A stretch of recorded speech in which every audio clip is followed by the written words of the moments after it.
ACTA, Anti-Counterfeiting Trade Agreement. The name is misleading.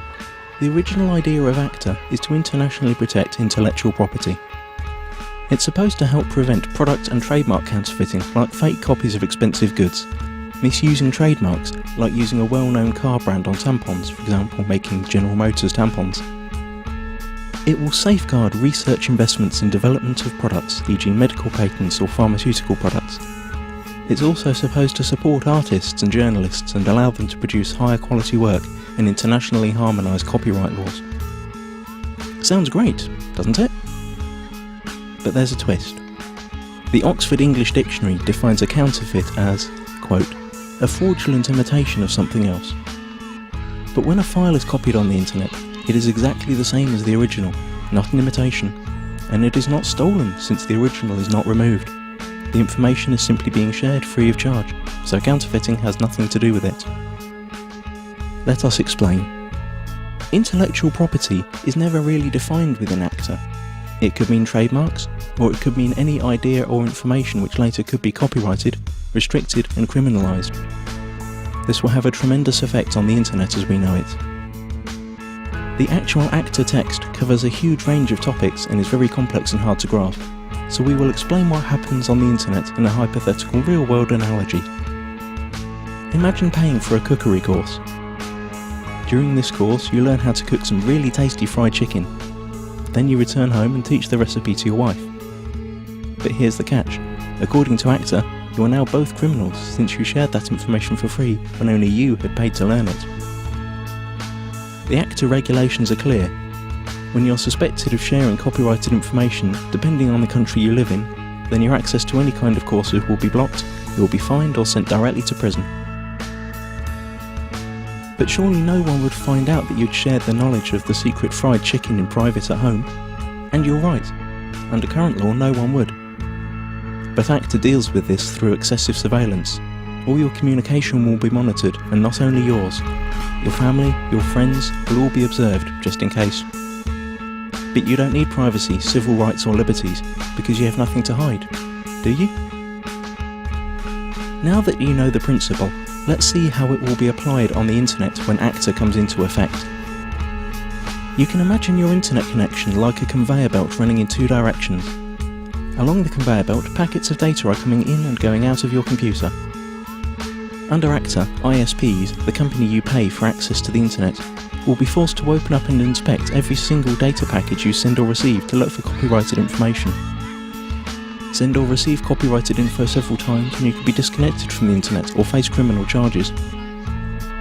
That means if you send an MP3 to your friend through an instant messenger, upload a video of a party which played copyrighted music, or quote a copyrighted newspaper article in an email, you're gone.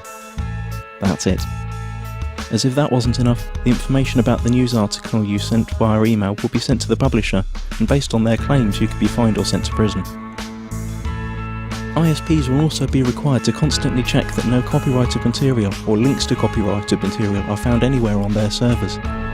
This will be fatal for sites that hold any kind of user-generated content, like music, pictures or video. How could YouTube or Twitter work under a law like that? So the internet as we know it is on the brink of destruction.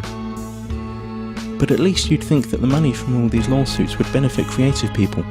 But musicians, writers, movie makers, journalists, software developers and researchers also lose, because they are now held by the same rules.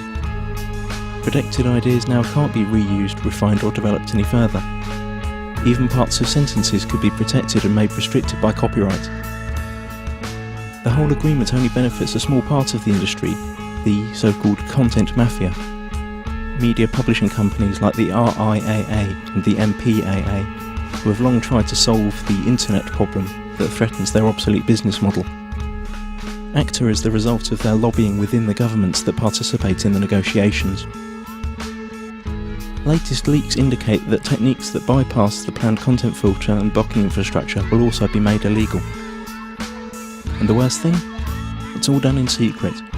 If you're European, it's even being done by people who haven't been elected by the public. You've already seen where this is heading on YouTube. Videos are unavailable in certain geographical areas. This obsessive copy protection is also a great tool for information suppression. Once all the internet filters and blocking techniques are in place, virtually all information tagged as copyright could be suppressed. Maybe your critical blog or Twitter account, or the video you made about rigged elections and environmental catastrophes, or even the pictures of your kittens. Okay, maybe not your kittens.